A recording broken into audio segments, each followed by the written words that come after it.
അപ്പോൾ മഞ്ഞൾ കൃഷി സ്റ്റാർട്ട് ചെയ്യാനായിട്ട് ലേറ്റായെന്ന് തോന്നുന്നവർക്ക് ഈ ഒരു ടെക്നിക്ക് വേണമെങ്കിൽ ഫോളോ ചെയ്യാം. ഹായ് ഫ്രണ്ട്സ്, നമ്മുടെ ഇന്നത്തെ വീഡിയോയിൽ മഞ്ഞൾ കൃഷിയെ പറ്റിയാണ് പറയുന്നത്. നമ്മൾ കഴിഞ്ഞ വർഷവും അതിന് മുന്നത്തെ വർഷമൊക്കെ മഞ്ഞൾ കൃഷിയെ പറ്റി പറഞ്ഞിട്ടുണ്ട്. അപ്പോൾ നമ്മൾ മുൻ വർഷങ്ങളിൽ ഒരു ചെറിയൊരു പരീക്ഷണം ചെയ്തായിരുന്നു. മഞ്ഞൾ ഫുൾ കഷ്ണം, അതായത് 20-30 ഗ്രാം വീതമുള്ള മഞ്ഞളുടെ വിത്താണ് നമ്മൾ സാധാരണ നടീൽ വസ്തുവായിട്ട് ഉപയോഗിക്കുന്നത്. പക്ഷേ നമ്മൾ അതിനെ പീസാക്കിയിട്ട് ഒരു മഞ്ഞൾ വിത്തിൽ നമുക്ക് 3-4 തൈകൾ ഉണ്ടാക്കുന്ന ഒരു ടെക്നിക്ക് ഫോളോ ചെയ്യുമായിരുന്നു. ഇത് ആൾറെഡി പരീക്ഷിച്ച് വിജയിച്ച ഒരു ടെക്നിക്കാണ്. പ്രോട്രിയിലേക്ക് വിത്താക്കിയിട്ട് മുളപ്പിച്ചിട്ട് തൈകൾ നടുന്ന ഒരു ടെക്നിക്കാണ്. അപ്പോൾ ഇപ്പോൾ നമ്മളൊരു ലാർജ് സ്കെയിലിൽ ഇതൊന്ന് പ്രോസസ്സ് ചെയ്ത് നോക്കുകയാണ്. ഏകദേശം ഒരു 4000-ഓളം തൈകൾ ഉണ്ടാക്കാനുള്ള പരിപാടിയാണ്. ഇതിനകത്ത് നമ്മൾ ഡിഫറെൻറ്റ് കൈൻഡ് ഓഫ് മഞ്ഞൾ, അത് ഡിഫറെൻറ്റ് വെറൈറ്റി മഞ്ഞൾ ട്രൈ ചെയ്യുന്നുണ്ട്. അതായത് മഞ്ഞളിൻ്റെ തന്നെ വെറൈറ്റിയായ പീതാംബര, സേലം, പ്രഗതി, പ്രതിഭ അങ്ങനെയുള്ളത്, പിന്നെ കരിമഞ്ഞൾ, കസ്തൂരി മഞ്ഞൾ, ഇഞ്ചി, അങ്ങനെയുള്ള 4-5 ഐറ്റംസ് നമ്മൾ ഇതേ ടെക്നിക്കിൽ തൈകൾ ഉണ്ടാക്കാനായിട്ട് ശ്രമിക്കുകയാണ്.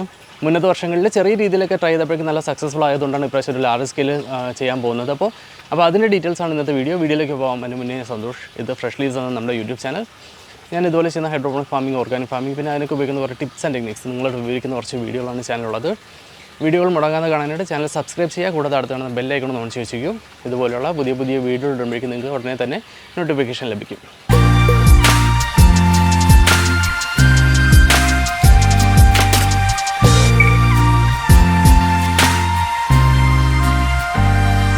മാംഗ്ലൂരുള്ളൊരു സെല്ലറിൽ നിന്ന് നമുക്ക് കുറച്ച് ഡിഫറെൻ്റ് ആയിട്ടുള്ള മഞ്ഞളിൻ്റെ വിത്തുകൾ കിട്ടി. അപ്പോൾ അതിൽ നിന്നൊരു 7 ടൈപ്പ് നമ്മൾ ഓർഡർ ചെയ്തു. ചെറിയ ക്വാണ്ടിറ്റി മാത്രമേ ഓർഡർ ചെയ്തിട്ടുള്ളൂ. പക്ഷേ നമ്മൾ സ്ഥിരമായിട്ട് യൂസ് ചെയ്യുന്ന പ്രഗതി, പ്രതിഭ മാത്രമാണ് വലിയ ക്വാണ്ടിറ്റിയിൽ ഉണ്ടാക്കിയിട്ടുള്ളത്. അപ്പോൾ പ്രതിഭയും പ്രഗതി ഏകദേശം ഒരു 3000-ഓളം തൈകൾ ഉണ്ടാക്കുന്നുണ്ട്. മറ്റെല്ലാം കൂടെ ചേർത്തിട്ട് ഒരു 1000 തൈകളാണ് നമ്മൾ പ്രിപ്പയർ ചെയ്തിരിക്കുന്നത്. അപ്പോൾ ഇതെങ്ങനെയാണ് ചെയ്തതെന്ന് നമുക്ക് നോക്കിയിട്ട് വരാം. അപ്പോൾ നമ്മൾ വീണ്ടും കുറേ മഞ്ഞളിൻ്റെ വിത്ത് വാങ്ങിച്ചിട്ടുണ്ട്. നമ്മൾ ആദ്യം കുറച്ച് വാങ്ങിച്ച് നല്ല ക്വാളിറ്റിയുള്ള വിത്തായതുകൊണ്ട് നമ്മൾ അതിനൊക്കെ നട്ടുപിടിപ്പിച്ചിട്ടുണ്ട്. വീണ്ടും കുറച്ചുകൂടെ വാങ്ങിച്ചിട്ടുണ്ട്. അപ്പോൾ നമ്മളിതിനെ തൈകളാക്കാനുള്ള പരിപാടിയാണ്. നമ്മൾ മുമ്പ് ഒരു വീഡിയോ ഇട്ടിട്ടുണ്ടായിരുന്നു, മഞ്ഞളിനെ പീസായിട്ട് പ്രോട്ടർ ചെയ്ത് തൈകളാക്കുന്ന രീതി. അപ്പോൾ അതിന് വേണ്ടിയിട്ട് കുറച്ച് മഞ്ഞൾ വിത്ത് വാങ്ങിച്ചിട്ടുണ്ട്. അപ്പോൾ നമുക്കിതിൻ്റെ അൺബോക്സിങ്ങിലേക്ക് പോകാം. നമ്മളെല്ലാ കാര്യത്തിനും യൂസ് ചെയ്യുന്ന നമ്മുടെ സ്വന്തം ടൂളാണ് കട്ട് ചെയ്യാൻ ഉപയോഗിക്കുന്നത്. ഒരു കുറച്ച് ഈർപ്പമുള്ള പാക്കിംഗ് ആണെന്ന് തോന്നുന്നത്. നല്ല കുതിർന്നൊക്കെ വന്നിട്ടുണ്ട്. ഇത് ഇന്ത്യ പോസ്റ്റ് വഴിയാണ് അയച്ചത്. മാംഗ്ലൂരിൽ നിന്ന് വന്നതാണ്, കണ്ടോ. ഇന്ത്യ പോസ്റ്റ് വഴിയാണ് അയച്ചത്. പാക്കറ്റ് മുഴുവൻ കുതിർന്നിട്ടുണ്ട്. അപ്പോൾ നേരത്തെ വന്നതുപോലെ ഇപ്പോഴും എല്ലാം പൊളിഞ്ഞ് തന്നെയാണ് വന്നേക്കുന്നത്. ഏതൊക്കെയാണെന്ന് മിക്സ് ആയിട്ടുണ്ടോ ഇല്ലയെന്ന് ദൈവത്തിനറിയാം. ഇത് വലിയ കുഴപ്പമില്ല. ഇത് വന്നിട്ട് കാസർഗോഡ് മഞ്ഞളാണ്, 1 കിലോ. ഇതവിടെ ഇരിക്കട്ടെ. ഈ ഒരു പാക്കറ്റ് ഫുള്ള് പൊട്ടിയിട്ടുണ്ട്, അതവിടെ ഇരിക്കട്ടെ, പിന്നെ എടുക്കാം. പിന്നെ പൊട്ടാതിരിക്കുന്നത് ഇതാണ്. ഇത് സുവർണ. പിന്നെയുള്ളത് ഇതാണ്. ഇത് പീതാംബര 1 കിലോ. ഇത് വൈറ്റ് മസ്ക്, വെള്ള കസ്തൂരി മഞ്ഞൾ. നമുക്ക് നേരത്തെ അയച്ചതിനകത്ത് ചെറിയൊരു മഞ്ഞ ഉണ്ടായിരുന്നു. ഇത് ഞാനത് വെള്ള വേണമെന്ന് പ്രത്യേകം പറഞ്ഞു വാങ്ങിച്ചതാണ്. ഏതായാലും തുറന്ന് നോക്കാം വെള്ളയാണോ എന്നുള്ളത്. പിന്നെയുള്ളത് ഇത് സേലം 02. ബാക്കിയുള്ളത് പ്രഗതിയാണ്. പ്രഗതി നമ്മുടെ യൂഷ്വൽ മഞ്ഞളാണ്. ഇത് കംപ്ലീറ്റ് ആയിട്ട് പൊട്ടിയിട്ടുണ്ട്. ഇതിനോട് കുറച്ച് മിക്സ് ആയിട്ടുണ്ട്. ഈ മിക്സ് ആയത് സേലമാണോ പ്രഗതിയാണോ എന്ന് അറിയാത്തതുകൊണ്ട് നമ്മളിതിനെ പ്രത്യേകം മാറ്റി വയ്ക്കും. മിക്സഡിൻ്റെ കൂട്ടത്തേക്ക് വിടും. ഏതായാനോ എന്ന് അറിയാൻ പറ്റത്തില്ല, അതുകൊണ്ട്. ബാക്കിയുള്ളത് പ്രഗതിയാണ്. കണ്ടില്ല, അത്യാവശ്യം നല്ല ക്വാളിറ്റിയുള്ള മഞ്ഞൾ വിത്തുകൾ തന്നെയാണ്. അപ്പോൾ നമ്മൾ യൂഷ്വലി ചെയ്യുന്ന പോലെ ഇതിനെ നമുക്ക് ട്രേകളിലേക്ക് മാറ്റാം. പ്രഗതി എല്ലാം കൂടെ ഈ ഒരു ട്രേയിലിടാം. ഇതാണ് പ്രഗതി മഞ്ഞൾ. നമ്മൾ ആദ്യം വാങ്ങിച്ചതിന് നമ്മൾ ഇതുപോലുള്ള വലിയ പീസസ് ആയിട്ടാണ് നട്ടത്. നമ്മളിപ്പോൾ വാങ്ങിച്ചിരിക്കുന്നതിന് ചെറിയ പീസാക്കിയിട്ട് പ്രോട്ടറയിൽ മുളപ്പിക്കാനാണ്. അത്യാവശ്യം നല്ല വലിപ്പമുള്ളതാണ്. പ്രോട്ടറയ്ക്കകത്ത് നിൽക്കുമെന്ന് അറിയത്തില്ല, എന്നാലും അതിനകത്ത് ഒരു മുളയ്ക്കുന്ന തണ്ടെങ്കിലും വരുന്ന രീതിയിൽ നമ്മൾ കട്ട് ചെയ്തിട്ടായിരിക്കും പ്രോട്ടറയിലേക്ക് വയ്ക്കുന്നത്. ഏതാണ് ഇനമെന്ന് അറിയാനായിട്ട് നമ്മളിതിനകത്ത് മാർക്ക് ചെയ്ത് വയ്ക്കുന്നുണ്ട്. ഇല്ലെങ്കിൽ എല്ലാം കൂടെ മിക്സായി പോകും. അടുത്തത് സേലം 02 ആണ്.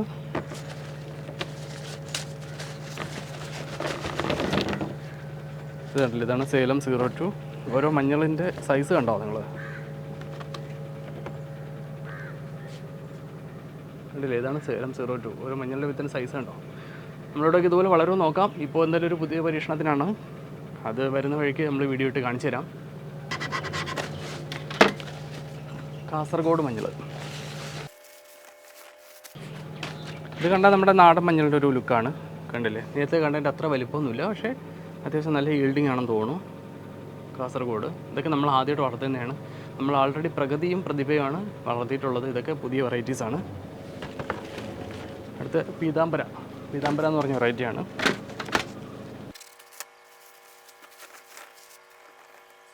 അപ്പോൾ ഇത് നമ്മൾ നേരത്തെ കണ്ട സേലം പ്രഗതി പോലുള്ള വലിയ വലിയ ഫിംഗേഴ്സുള്ള മഞ്ഞളാണ്. കണ്ടില്ലേ, അത്യാവശ്യം വലിയ ഫിംഗേഴ്സുള്ള മഞ്ഞളാണ്. ഇതാണ് പീതാംബര.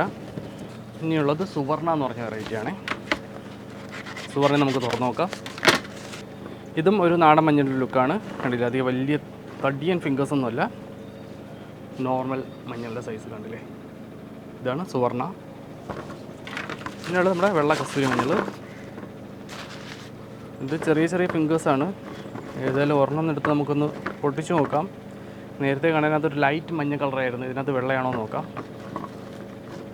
കണ്ടില്ലേ, നേരത്തെ ഒരു കുറച്ചുകൂടെ മഞ്ഞ കളറാണ് വന്നത്. ഇത് ക്രീം കളറാണ്, ചന്ദന കളറാണ്. നല്ലൊരു മണമുണ്ട്. അപ്പോൾ ഇത് കസ്തൂരി മഞ്ഞളാണെന്ന് തോന്നുന്നു. കസ്തൂരി മഞ്ഞൾ തന്നെയാണെന്ന് തോന്നുന്നു. ഏതായാലും നമ്മളിതിനൊക്കെ നട്ട് വളർത്താൻ പോവുകയാണ്. അപ്പോൾ നെക്സ്റ്റ് പരിപാടി എന്ന് പറഞ്ഞാൽ ഇതിനെ പീസ് ആക്കിയിട്ട് വിത്തിന് എങ്ങനെ തയ്യാറാക്കും എന്നുള്ളതാണ്. അപ്പോൾ നമ്മൾ മുമ്പ് ഇതുപോലൊരു വീഡിയോ ചെയ്തിട്ടുണ്ടായിരുന്നു. യൂഷ്വലി നമ്മൾ കിട്ടുന്ന ഫിംഗേഴ്സിൽ അത്യാവശ്യം ഒരു 20 grams എങ്കിലും സൈസ് വരുന്ന മഞ്ഞളുടെ കഷ്ണങ്ങളാണ് വിത്തിന് ഉപയോഗിക്കുന്നത്. പക്ഷേ നമ്മളിവിടെ ചെയ്യുന്നത് അങ്ങനെ നട്ടിട്ടുണ്ട് കുറച്ച്. പക്ഷേ ഇപ്പോഴത്തെ ബാച്ചിലൊരു എക്സ്പെരിമെൻ്റ് നമ്മൾ ആദ്യം ചെയ്ത് സക്സസ് ആയതാണ്, വലിയ പ്രശ്നമില്ല. അപ്പോൾ വീണ്ടും അതൊന്നുകൂടെ ചെയ്ത് നോക്കാൻ പോവുകയാണ്. ചെയ്യുന്നത് ഇതിനുള്ള കുഞ്ഞു കുഞ്ഞു ഫിംഗേഴ്സ് ഒരു പ്രോട്ടറിയിൽ ഉൾക്കൊള്ളിക്കാൻ പറ്റുന്ന രീതിയിൽ ചെറിയ ചെറിയ കഷ്ണങ്ങളാക്കുക എന്നുള്ളതാണ്. വേറെ ഒന്നുമില്ല, നമ്മൾ ചെയ്യുന്നത് സാധാരണ നൈഫ് ഉപയോഗിച്ചിട്ട് ഒരു തടിയുടെ മുകളിൽ വെച്ച് തന്നെ പീസ് ആക്കുന്നതേ ഉള്ളൂ. പിന്നെ നൈഫൊക്കെ എടുക്കുമ്പോഴേക്കും ഒന്ന് സാനിറ്റൈസ് ചെയ്യുന്നത് നല്ലതായിരിക്കും. കുറച്ച് ഹൈഡ്രോജൻ പെറോക്സൈഡ് ഇരിക്കുകയാണ്. അപ്പോൾ നമ്മുടെ എക്യുപ്മെൻറ്റ്സ് ഒക്കെ ഒന്ന് സാനിറ്റൈസ് ചെയ്യാൻ വേണ്ടിയിട്ട് ചെറുതായിട്ടൊരു ഹൈഡ്രോജൻ പെറോക്സൈഡ് സൊല്യൂഷൻ എടുക്കുകയാണ്, ജസ്റ്റ് ഒരു സാനിറ്റൈസേഷൻ പർപ്പസിന് വേണ്ടിയിട്ട്. കാരണം നമ്മൾ മഞ്ഞളൊക്കെ മുറിച്ചിടുമ്പോഴേക്കും ഇതിനകത്ത് പൂപ്പൽ പിടിക്കാനുള്ള ചാൻസസ് ഉണ്ട്. അപ്പോൾ അതൊക്കെ ഒന്ന് അവോയ്ഡ് ചെയ്യാൻ വേണ്ടിയിട്ടാണ്. എടുക്കുന്ന നൈഫും ഈ സർഫസൊക്കെ ഒന്ന് സാനിറ്റൈസ് ചെയ്ത് നല്ലതായിരിക്കും, അതിന് വേണ്ടിയിട്ടാണ്.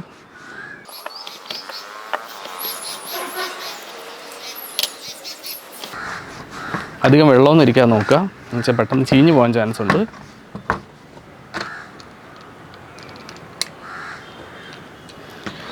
ഈ ഒരു സൈസസൊക്കെയാണ് നമുക്ക് പ്രോട്ടറിയിലേക്ക് ഇടാനായിട്ട് എളുപ്പം. അപ്പോൾ ഈ സൈസസുള്ള കുറച്ച് ഫിംഗേഴ്സ് മുറിച്ചെടുക്കാം. നോക്കേണ്ടത് ഇതിനകത്ത് മുള വരുന്ന ഒരു സ്പോറെങ്കിലും വേണം. ഇത് ഇങ്ങനത്തെ കുഞ്ഞു സാധനമാണ് ഇതിനകത്ത് പൊട്ടി മുളച്ച് മുകളിലോട്ട് വരുന്നത്. ഇത് കണ്ടില്ലേ, ഈ ഒരു കുഞ്ഞു സാധനമൊക്കെയാണ് മുളയായിട്ട് വരുന്നത്. ഈ ഫിംഗേഴ്സ് താഴോട്ട് പോകും, ആ രീതിയിലാണ്. അപ്പോൾ ഒരെണ്ണത്തിൽ ഒരു മുളയെങ്കിലും വരുന്ന രീതിയിൽ നമുക്കിതിനെ പീസാക്കാം.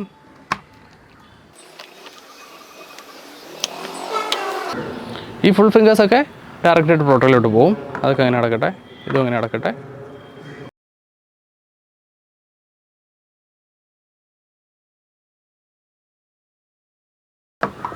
ഇത് നമുക്ക് എന്തായാലും പ്രോട്ടറിൽ വയ്ക്കാൻ പറ്റത്തില്ല, നമ്മൾ ഗ്രോ ബാഗിലേക്ക് നടാനായിട്ട് മാറ്റി വയ്ക്കും.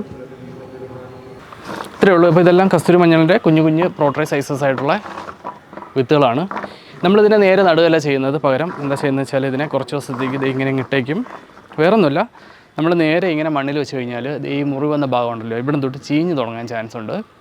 അപ്പോൾ കുറച്ച് 2-3 ദിവസം വെറുതെ ഇട്ട് കഴിഞ്ഞാൽ ഈ ഭാഗമൊക്കെ ഒന്ന് ഉണങ്ങി വരും. ഉണങ്ങിയതിന് ശേഷം നമുക്ക് ഇതിനകത്ത് മണ്ണിലേക്ക് കുഴിച്ച് വയ്ക്കാം, അതാണ് പരിപാടി. അപ്പോൾ ജസ്റ്റ് ഇങ്ങനെ നിരത്തിയിട്ടിട്ട് വെയിലൊന്നും കൊള്ളാതെ തണലത്ത് ഉണക്കിയെടുക്കുന്നതാണ് പരിപാടി. അപ്പോൾ ഇതിനിങ്ങനെ ട്രെയിൽ നിരത്തി വെച്ചിട്ട് നമ്മളിതിനെ അധികം ചൂടൊന്നും അടിക്കാതെ തണലത്തുള്ള ഒരു തണുപ്പുള്ള സ്ഥലത്തേക്ക് മാറ്റി വയ്ക്കും.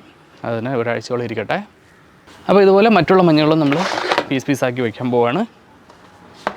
ഇത് നമ്മുടെ അടുത്ത സുവർണയാണ്. ഇതും അത്യാവശ്യം ബൾക്കി ആയിട്ടുള്ള ഫിംഗേഴ്സ് അല്ലാത്തതുകൊണ്ട് പ്രോട്ടറിക്ക് എളുപ്പമാണ്. 1-2 പീസാക്കി കഴിഞ്ഞാൽ ഈസി ആയിട്ട് ഇത് പ്രോട്ടറിൽ നിന്നോളും.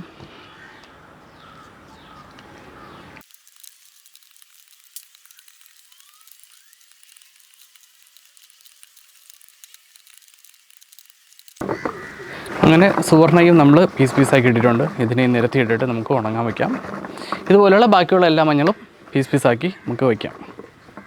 അപ്പോൾ ഇതിൻ്റെ ബാക്കി പരിപാടി എന്ന് പറഞ്ഞാൽ ഇതിനെ ഉണങ്ങിയതിന് ശേഷം, ഈ മുറിവൊക്കെ ഉണങ്ങിയതിന് ശേഷം പ്രോട്ടറിയിലേക്ക് വയ്ക്കുന്നതാണ്. അത് പിന്നെ കാണിച്ചു തരാം. കഷ്ണങ്ങളാക്കി നമ്മൾ പ്രോട്ടറിയിലിട്ട് കുറച്ച് ദിവസം ഇരുട്ടത്ത് വെച്ച് കഴിയുമ്പോഴേക്കും ഏകദേശം ഇതുപോലെ മുള പൊട്ടി തുടങ്ങും. അപ്പോൾ ഈ സമയത്തേക്ക് നമുക്കിതിനെ പ്രോട്ടറിയിലേക്ക് വയ്ക്കാം. പ്രോട്ടറിൽ നമ്മൾ നിറച്ചിരിക്കുന്നത് ചകിരിച്ചോറിൻ്റെയും കമ്പോസ്റ്റിൻ്റെയും 70-30 അനുപാതത്തിലുള്ള മിക്സറാണ്. അതിലേക്ക് ഈ മഞ്ഞളുടെ കഷ്ണങ്ങളിലുള്ള മുള മേളിലേക്ക് വരുന്ന രീതിയിൽ അടുക്കി വയ്ക്കാം. അതിനുശേഷം സെയിം മിക്സർ തന്നെ ഇട്ട് അതിനെ ഒന്ന് കവർ ചെയ്തതിന് ശേഷം നമ്മൾ അതിനെ ഒന്ന് സ്റ്റാക്ക് ചെയ്ത്, അതായത് അടുക്കി വെച്ചിട്ട് ഒരു ചണച്ചാക്കിട്ട് മൂടി വയ്ക്കും. ഒരാഴ്ച കഴിഞ്ഞിട്ട് അതിനെ ഇതുപോലെ നിരത്തി വയ്ക്കും. നിരത്തി വെച്ചിട്ട് നമ്മൾ വെള്ളം ഒഴിക്കും. അപ്പോൾ ആ സമയത്തേക്ക് തന്നെ ഇതുപോലെ മഞ്ഞൾ മുളച്ച് മേളിലേക്ക് വരുന്നത് കാണാം. ചെറിയ ചെറിയ നാമ്പുകൾ ഇങ്ങനെ നമ്മുടെ പ്രോട്ടറിയിൽ നിന്ന് മേളിലേക്ക് പൊങ്ങി വരുന്നത് കാണാം. കണ്ടില്ലേ? ഇതിന് ജലസേചനം വളരെ കുറച്ച് മാത്രം മതി. അതായത് കൊക്കോപീറ്റ് ഡ്രൈ ആകാതെ മാത്രം ശ്രദ്ധിച്ചാൽ മതി. ഒരുപാട് വെള്ളം ഒഴിച്ച് കഴിഞ്ഞാൽ നമ്മുടെ മഞ്ഞളുടെ വിത്തുകൾ ചീഞ്ഞു പോകാൻ ചാൻസ് ഉണ്ട്.